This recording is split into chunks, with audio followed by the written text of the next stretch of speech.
नमस्कार। आज हम एक बहुत ही ज़रूरी विषय पर बात करने वाले हैं। एक ऐसा विषय जो हर स्वास्थ्य पेशेवर के लिए जानना बेहद ज़रूरी है।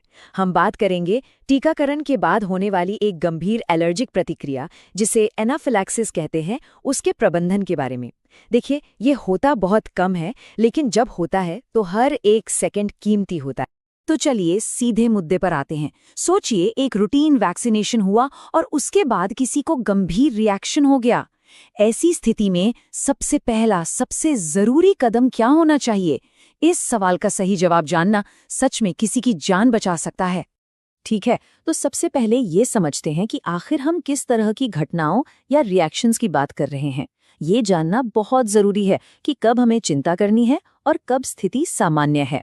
सबसे पहले इस शब्द को समझते हैं, AEFI, यानी एडवर्स इवेंट फॉलोइंग इम्यूनाइजेशन।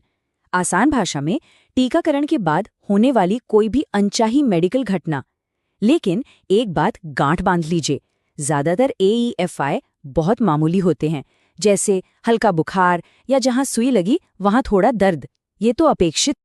आपने गौर किया होगा कि वैक्सीनेशन के बाद हर किसी को कम से कम 30 मिनट तक वहीं रुकने के लिए कहा जाता है। क्यों? इसकी एक बहुत बड़ी वजह है। लगभग सभी गंभीर एलर्जिक रिएक्शन इसी आधे घंटे के अंदर होते हैं। तो ये 30 मिनट का इंतजार असल में एक बहुत ज़रूरी सेफ्टी नेट है। तो हमें दो तरह की प्रतिक्रियाओं में फ़र्क समझना होगा। एक है मामूली प्रतिक्रियाएं जो आम हैं, जैसे हल्का बुखार या इंजेक्शन वाली जगह पर थोड़ी सूजन। इसमें घबराने की बात नहीं। लेकिन दूसरी तरफ है गंभीर प्रतिक्रियाएं, जैसे बहुत तेज बुखार, दौरे या एनाफिलैक्सिस के लक्षण। बस इन्हीं गंभीर प्रतिक्रियाओं के लिए हमें हमेशा तैयार रहना है। तो अब जब हम ये जानते हैं कि हमें किन लक्षणों पर नज़र रखनी है, तो चलिए बात करते हैं हमारे सबसे ज़रूरी हथियार की, एनाफिलैक्सिस किट। ये सिर्फ एक बॉक्स नहीं है, ये एक लाइफ सेविंग टूल किट है और इसका हर वक्त तैयार रहना बेहद ज़रूरी है। इस किट में रखी हर एक चीज़ का एक खास मकसद है। सबसे ज़रूरी तो जाहिर है एड्रीनलिन ही है, लेकिन उसके साथ सही साइज़ की सिरिंज, सुई, डोज चार्ट और हाँ, मेडिकल ऑफिसर और एम्बुलेंस के अपडेटेड कॉन्टैक्ट नंबर भी उतने ही क्रिटिकल हैं। ये किट हमेशा पूरी होनी चाहिए हर वैक्सीनेशन सेशन में। देखिए, सिर्फ किट रखना ही काफ़ी नहीं है, उसे सही ढंग से रखना भी ज़रूरी है। इसे रोशनी से दूर एक एयर टाइट बॉक्स में रखना चाहिए और हर 3 महीने में इसकी जांच होनी चाहिए, खासकर एड्रेनलिन की एक्सपायरी डेट, क्योंकि ये दवा बहुत जल्दी अपनी असर खो सकती है।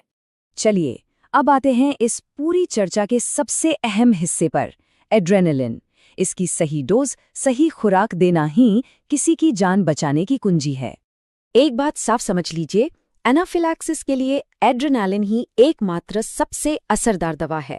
हम जो कंसंट्रेशन इस्तेमाल करते हैं वो है 1:1000 और इसकी खुराक मतलब डोज बिल्कुल सटीक होनी चाहिए, न कम न ज्यादा। ये चार्ट आपका सबसे अच्छा दोस्त है, इसे ध्यान से देखिए। एक छोटे बच्चे की डोज है सिर्फ 0.05 मिलीलीटर और एक वयस्क की डोज है 0.5 मिलीलीटर, मतलब 10 गुना का फर्क है। इसलिए उम्र के हिसाब से सही डोज देना बहुत बहुत जरूरी है। ठीक है, तो हमें ये तो पता चल गया कि डोज कितनी देनी है, लेकिन अगला सवाल ये है कि इतनी छोटी सी मात्रा को सिरिंज में एकदम सही सही कैसे मापें?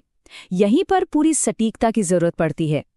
देखिए, इतनी छोटी डोज के लिए ट्यूबरक्युलिन सिरिंज सबसे अच्छी होती है। उदाहरण के लिए, सबसे छोटी डोज यानी 0.05 मिलीलीटर, वो शून्य के बाद जो सबसे पहला छोटा सा निशान होता है, बस उतना ही है। ये बहुत ही कम मात्रा है, इसलिए बहुत ध्यान से इसे भरना होता है। और अगर मान लीजिए आपके पास ट्यूबरक्युलिन सिरिंज नहीं है, तो घबराने की जरूरत नहीं है। एक इंसुलिन सिरिंज भी काम आ सकती है। बस ये कन्वर्जन याद रखना है कि 0.05 मिलीलीटर का मतलब है 2 यूनिट्स। ये जानकारी एक जरूरी बैकअप की तरह है। तो डोज तैयार है, अब इसे देने का समय है।